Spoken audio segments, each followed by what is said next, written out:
What is good, y'all? We are here for quite the celebration today. I have reached my first YouTube milestone. I just finally hit 1,000 subscribers on this YouTube channel, and I couldn't be more stoked. This was my first goal with YouTube whenever I first started, was just to see if I could push myself, get it to 1,000, and now we're here, and it feels really good. What I did for this video in celebration of reaching 1K is I went over onto my Instagram and had people ask me a bunch of questions. I'm going to be answering those questions in this video. Figured it'd be a fun thing to do. This isn't really going to be a photo-based video, just me chilling out, talking to you here, enjoying the wonderful Mother Nature. Without further ado, let's answer some questions. Okay, so let's just start from the very first questions asked, and I'll just move right on up with this list. So, for our first question, we have from Chris Markson. He asked, shooting film versus living environment, friendly thoughts. I had to think about this one for a little bit. I think, Chris, correct me if I'm wrong, I'm pretty sure he's talking about film not being environmentally friendly. And that's something I've definitely known about, but if I'm being honest, I haven't completely looked into. I know there's something, I think it's again, correct me if I'm wrong on any of this, but the gelatin that film is made out of isn't vegan. And of course, from the things that I do definitely know about, is just something that I've kind of had a personal complaint with on film. Something that can be done for sure is less use of plastic. I saw that more and more people are starting to release film stocks in, I guess, like recycled little containers. Like those little plastic film containers that all film comes in, and it's kind of unnecessary, and put your weed in it. Like I said, I haven't looked into it that much. I don't know if there's any alternatives to film for it to be environmentally friendly other than like in the packaging, but like making the film itself. It's just kind of another one of those things where like I just kind of view that argument as like, yeah, in a way you're not wrong, but if I were to stop shooting film right now, it wouldn't make a single difference in the world because there's still huge corporations just dumping pollution onto our earth. Yeah, so if film can be more environmentally friendly, please, that would be great. I would like to keep continuing to enjoy the woods and Mother Nature. I don't want that to be gone, especially from my own doing. I think as film photographers and just humans in general, like, just be aware of how much waste you create. See if you can slim that down any. And I just want to say, I'm sorry if I mispronounce anybody's Instagram names. I'm terrible at pronouncing names, so. Alright, so our next question is from Johan Kim. And he asked, what other mediums of art do you draw inspiration from besides photography? That's a fun question for me, because first and foremost, I wouldn't be doing photography if it wasn't for skateboarding. I wouldn't be skateboarding without art. Music, very much inspired by music. Even though I'm not quite a musician myself, I've always been incredibly inspired by music. And something recently that I've been kind of drawing some inspiration from is movies and cinema. Preferably like older movies or cinema. I'm a huge fan of like stuff that was made in the 90s. I pay attention to movies in ways that I used to not pay attention to them, especially movies that were filmed on film. There's just certain aspects to them that I pay attention to, and now it's like, it's cool to get to watch movies from a photography and somewhat of a videographer standpoint for doing these videos. So I get a lot of inspiration from stuff like that, really. Yeah. So the next question is something that I was kind of speaking about the other day on my Skate and Art Instagram profile. The question is from Two Door Coop, and he says, how do you feel about kariuma? I got prep up for this one. Alright, so how do I feel about kariuma? For those that don't know, kariuma is a newer skate shoe brand that just recently came out into the world of skateboarding, probably like a year ago. Like, they're still pretty new. Of course, I haven't had any problems with them up until recently, until like other people started kind of connecting the dots to kind of just their tactics and the ways that they kind of nudged themselves into skateboarding. They weren't accepted in the skateboarding. They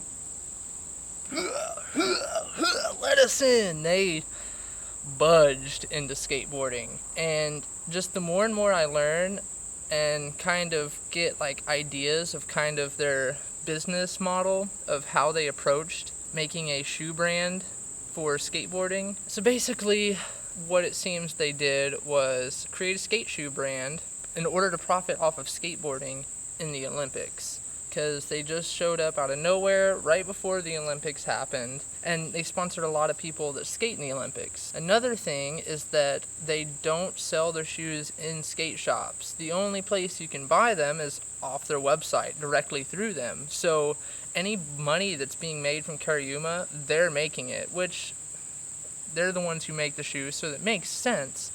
But you gotta support the skate shops. If you're gonna come into skateboarding, especially right now with how many skate shops are hurting and just like barely keeping their heads above water to sell us all skateboards and keep our skate scenes alive, and then a new shoe company to come along and to get kids to not shop at their local skate shops, but instead spend their money directly on them, which they're not putting their money back into skateboarding. I know you can have this argument with Nike, but look at all the shit that Nike's done for skateboarding, honestly.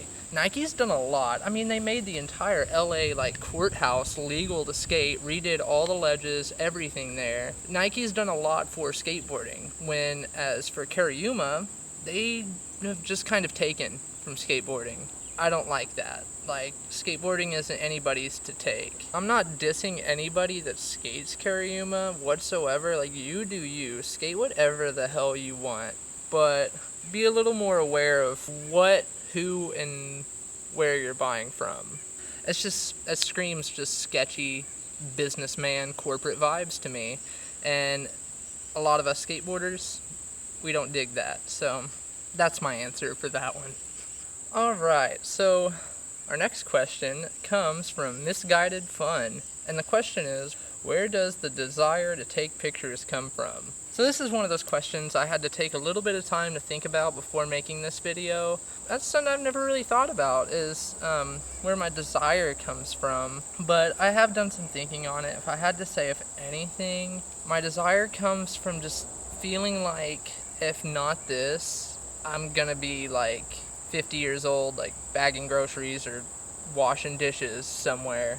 Anything that involves like around the world of photography, skateboarding, and art, I feel like they're my only chance to escape from having to live in that reality. So that keeps me on my toes. It keeps me really motivated. Now that I'm doing YouTube more so, because I want to stay consistent on here and keep putting stuff out and keep showing that I'm here to do this. I'm here to work this. I'm here for photography. I'm here to do it.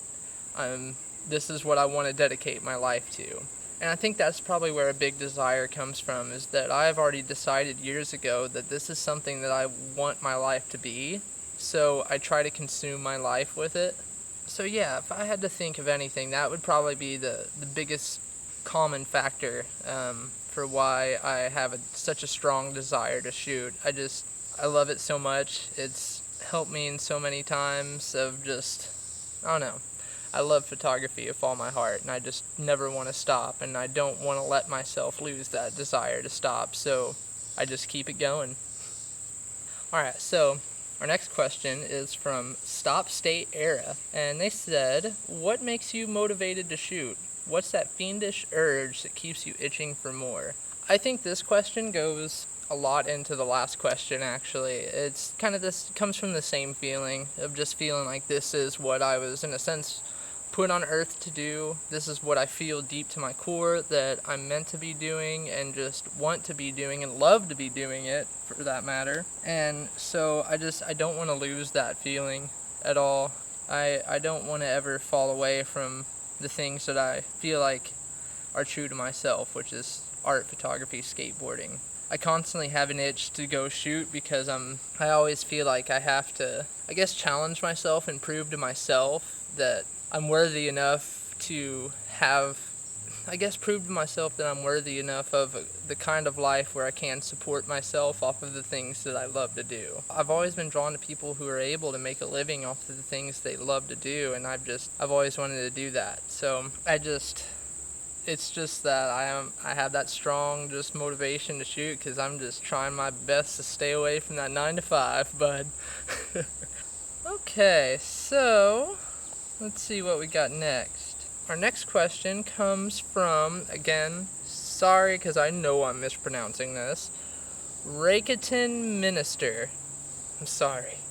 Their question is, hope you're doing well. Thank you. I'm doing quite well today. Hope you are as well. Love your work. Thank you very much. That means a lot.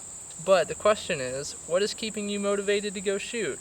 Once again, I think you kind of got the gist in the last two questions for what keeps me motivated. I think this is the one question that I got. I got a few. They're kind of the same realm of question for this one. So instead of you having to listen to me just go off about that again. Alright, so the next question, I dig this one a lot because this is another one that I had to think about for a bit because I've never really thought about like what I like in photos, but it comes from the good homie, the only reason I feel secure, and he says, love your work, man, thank you, I love yours too, you are an amazing photographer, just so you know. And he says, what in your opinion makes a photograph good? Out of anything, something I love in photographs is when I can tell that the photographer had in mind the composition, where you could tell they thought out this composition. They didn't just raise their camera and shoot it, that they really pieced everything in the scene that they're shooting together. Or it's kind of like a Renaissance painting type deal, you know? It's like you look in this corner and you can tell there's something that's like something meaningful in every like aspect of it. Whenever there's purpose and intention in the photograph. And I think it's whenever there's purpose and intention in the composition of the photograph is something that really draws me in and makes me stoked to see a good photo with a damn good composition that I can tell is well thought out. Alright, so then our next one is another fun one, and this one's from Avery Evans, and they said, what got you into photography? That's kind of a hard question. I love this question, but it's kind of hard for me to answer because there wasn't necessarily a particular moment that was like, whoa, photography, I want to do that. And then I just like got a camera and started. Like it wasn't necessarily like that. It started like with skateboarding, and then I realized that I can take videos of me and my friends skateboarding and put the clips together and make, full-on skate videos with me and my friends. So I think just getting into videography right off the bat was something that got me using cameras. And then I think it was really when my friends and I started our own little skate brand back when we were in high school called Make Believe Skateboarding. You can still find all our old videos that I used to make on an old YouTube channel. I think what got me into photography in that aspect was I got to a point where it was I need to make ads to promote Make Believe Skateboarding for the new videos we're putting out or whatever. So I needed to get photos of all my friends skateboarding as opposed to just videos. So we would have ads, and then also a big inspiration was growing up somewhere so beautiful that wasn't very often looked at as beautiful.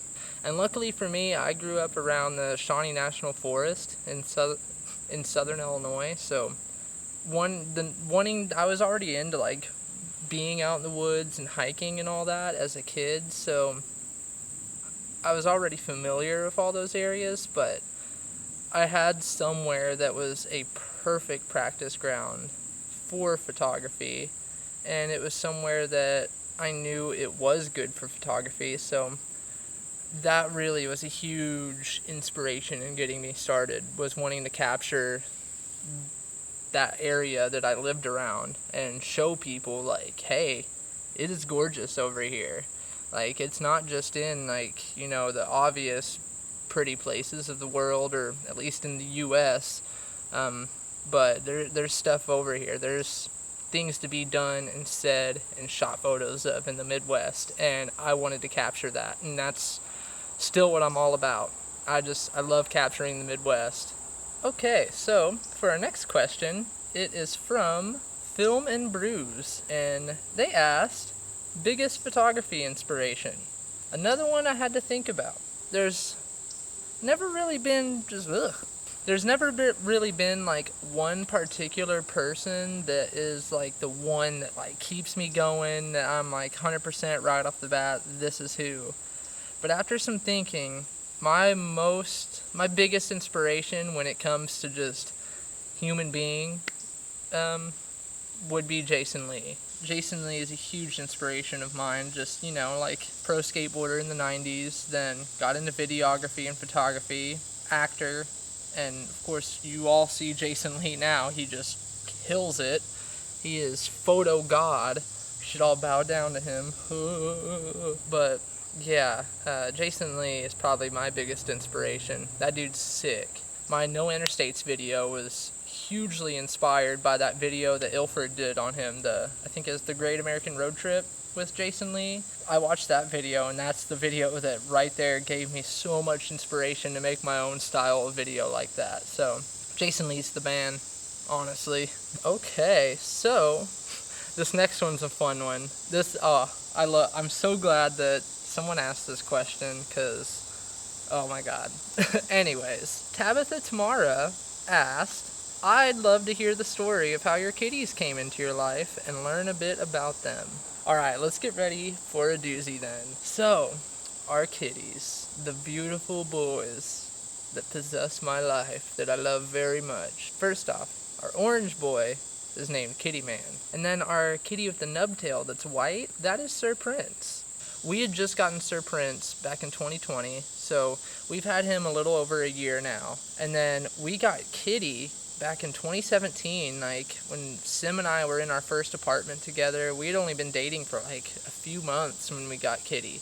We had gotten Kitty Man because Sim's aunt had messaged her saying that there's like a few neighborhood cats, and there's one in particular that she had asked if we wanted to take home. And her aunt lives a little bit outside of St. Louis, so we had to drive out of the city and go over there and to go meet Kitty Man. And right off the bat, like, we met him, and like it took us no time to decide that we loved him and wanted him. So Kitty Man was ours, and I think he loved us right off the bat. It was just perfect. So yeah, we got Kitty Man that way, and it's like 4 years later, almost 5, and he's still in our life, and he is still a great boy, and we love him with all our heart. He is our little man.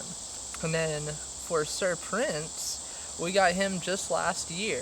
Here in St. Louis, there's a cat cafe called Mow House, which is like a coffee shop, kitty shelter type deal. Sim follows their Instagram, and one day they posted Sir Prince up there on Instagram, and his original name was Prince Charming, which I'll get into their original names in a sec, but they put Sir Prince up on their Instagram and saying that, you know, he's up for adoption, and they literally were like, take some action now, because people are going to want him, because he is beautiful, baby. He's got the nub tail, he looks like a little toasted marshmallow, and he has bright blue cross eyes. And it is just wonderful. So we adopted Sir Prince from that kitty shelter, and another thing, like right off the bat, he just fit right in with us, and they are just the most well-behaved kitties ever. Like, they hardly do anything wrong. About their names weren't originally Kitty Man and Sir Prince. Kitty Man's original name was Augustus, because we had gotten him in August, so we named him Augustus. I think it was just too long of a name for us to say all the time, honestly. Like, if I had to think of anything why, it was probably that. And we would just always call him, like, Bubba or Kitty Man.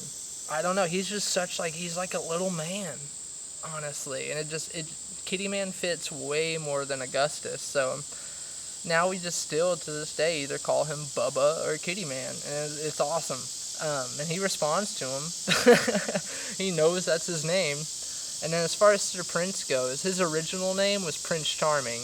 Another thing, like I'm pretty sure we just probably in our heads kind of didn't like saying that long of a name for him, and so we would just naturally start calling him Sir Prince. They know what their names are, and they are very good listeners. So yeah, we've had Sir Prince for a little over a year now, and we've had Kitty for like 4.5 years, damn near 5 at this point. So love my kitties very much. They're the best boys on earth, and I wouldn't want any other kitties. And I'm so glad I got to tell the story of them on this video. Alright, and then the next question comes from Mike Davies 90. And he asked, are you thinking of doing a book/zine soon? And Mike, let me tell you, I would love to. Currently, one of my biggest goals with my photography right now is to make either a book or a zine. Preferably, I'd love to make a full-on book, but I feel like I'm still young. I'm 24. Like, I should probably put out some zines before I get to full book status first. Can't just go straight for the big stuff. But yeah, I mean, I have full intentions of doing it. I'm just not exactly sure where to start, and it's one of those things where I feel like I need other people in order to do it. Like, I like doing YouTube so much because I don't have to rely on other people to make YouTube videos and do this. I can just, as long as I get off my ass and go do it, then I can make a video. Whereas with making a book or a zine, I feel like I need to rely on other people and people who know how to do it and how to set stuff up like that in order to make one. I've got some ideas for how to make one, but I want to do it right. I don't want to rush it. I'm kind of letting it just happen as far as making a book or a zine.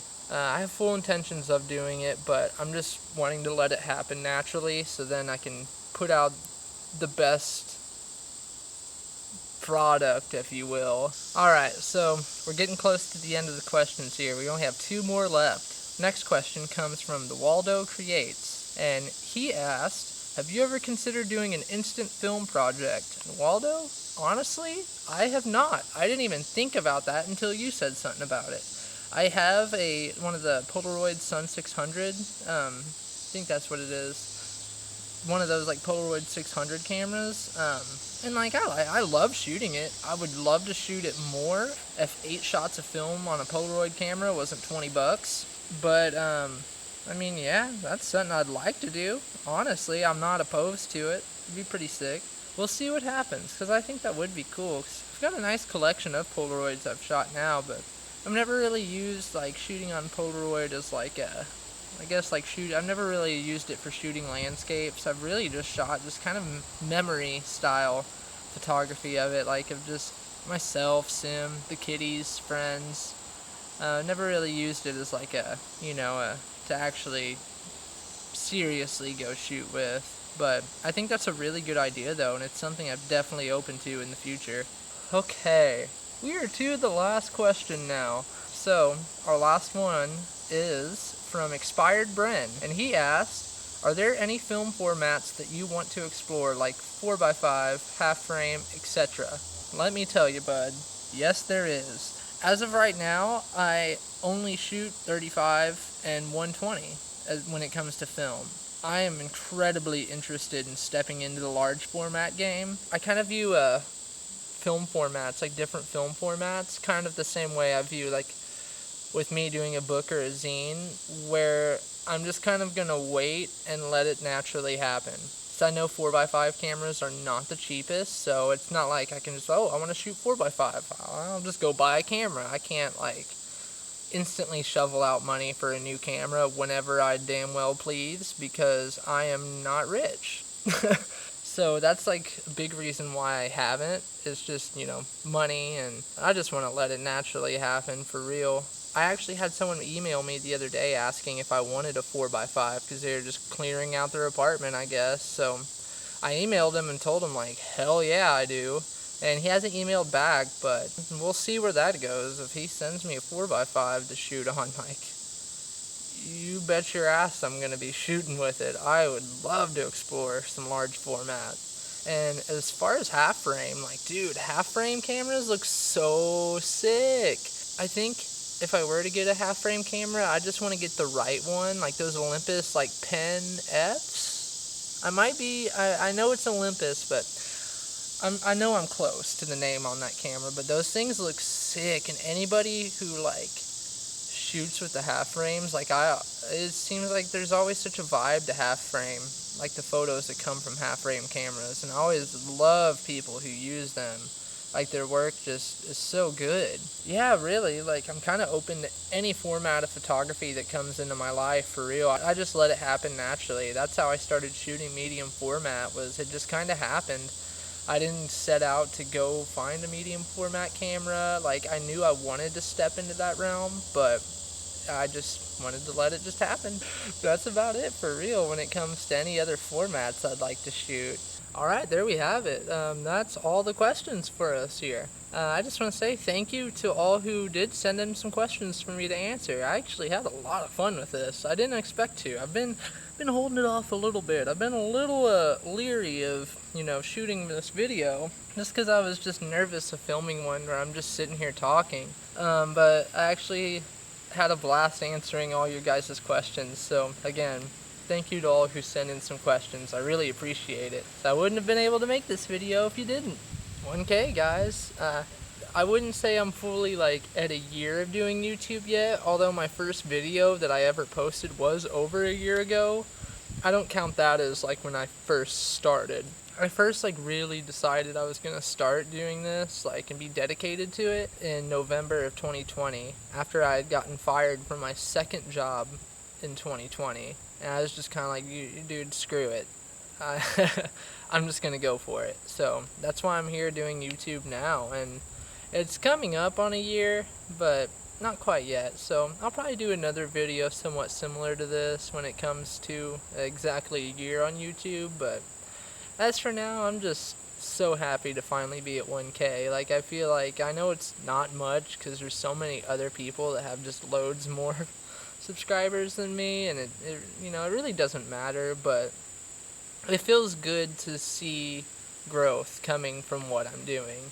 It's nice to see that I'm not just at a standstill, I'm at least doing something that's working towards something, and that feels really good to me. It makes me feel like I'm doing something. I'm doing something that could potentially lead to some good opportunities in the future. At least I hope.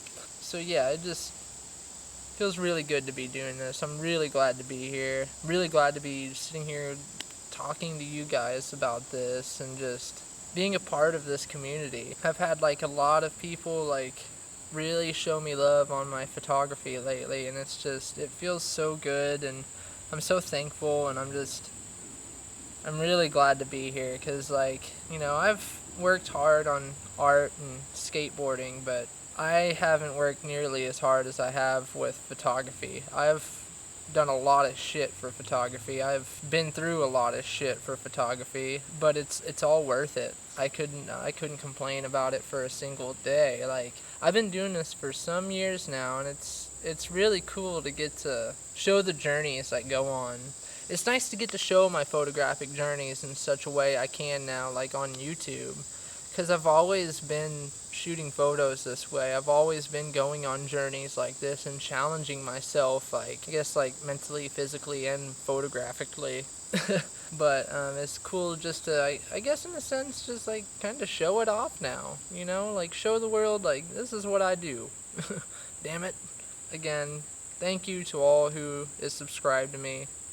Thanks to all who supports me in any way, follows me on Instagram, has bought any prints, bought any art from me. I appreciate it so much because, like I said, like, in a sense, I feel like the stuff that I do creatively, it's what I have the most to offer. That's what I feel confident doing, and it's what I feel like I want to do for the rest of my life, and I don't want to have to do anything else. Like, I feel like I've got it figured out with what I want to do, so this is just what I want to do. I hope that makes sense, but this is just naturally what I'm just drawn to doing, and just naturally what I want to do, and putting all this onto YouTube now, like getting on YouTube makes so much sense because I've always struggled with feeling like my art, photography, and skateboarding were all separate, but YouTube gives me a chance to really do all those things in one space, and it feels really sick, honestly. It feels good to finally have something where I can put all of these together of mine and make something out of it. YouTube is really nice too because it's gotten me way more motivated and in a better mindset to use Instagram, honestly, because I'm not just like shooting photos and then like, oh well, I either print them for myself or just post on Instagram, then I forget about the photo. Like, now I get to do something more with my photography, and I get to make something bigger and more substantial with it. Like, once I get finished with a full video and get that uploaded, like, that's, you know, going out filming for it, getting the film scanned and developed, and then editing the video and then posting it. Like, sometimes that's like a 2-week process, dude. You know, it's a lot more that goes into making YouTube videos than it is just posting something to Instagram. So YouTube's really helped me have just a way better mindset with just social media in general, which, thank goodness, because I've spent some time like totally just having my mind in the depths because of social media, and it's never good. I mean, I still go there. It's mostly from just, you know, not being able to control, like, comparing myself to others, which I think we all face troubles in that arena from time to time. I think it's completely normal. It's just kind of helped me feel like not having to fully compare as much, because it's like I'm doing something. I'm in my lane. I just got to stay in my lane, keep doing my thing, and something will happen. Doing this YouTube thing really helps me feel fulfilled with myself, which is really nice and something that I have struggled with for a while. But so it's really good to be here, and I genuinely love doing this and getting to make videos for you all to watch, and I hope I inspire others to go out and do the same things. I hope I inspire others to not just succumb to some bullshit job that you don't even like, that you don't enjoy being at, that you feel like takes you from the things you love. Like, no, you should find what you love to do and send it, dude. Just go for it. Whether that's in photography, being a doctor, or anything. Like, find what you love, figure out the way that you're gonna go to make that work for you, and just go for it. I'm probably just going off kind of rambling at this point, but I just wanted to kind of show some appreciation I had and pour my heart out a bit and just kind of reminisce on these past few months doing this YouTube thing, and just kind of discuss my feelings on the whole thing and where I'm at mentally and physically with it, and just kind of get you all on the same page as me, and kind of, I guess, let you kind of see my brain a bit better than just me just out shooting photos, like, you know, in work mode. So yeah, it's been a good time, and very, very glad, happy, proud, ecstatic, all of the above to be here. I'm gonna wrap it up for this video. I'm sure you guys have heard enough of me talking, so that's it. 1K subscribers. Thank you all, bless you all. Wouldn't be here without the people that showed support towards me, so just thank you. I love you all, and I hope you have a good day. After you get done with this video, go out and shoot some photos yourself. Just enjoy yourself, you know what I'm saying? Thank you guys for watching. I hope you had a good time, and just much love. Peace.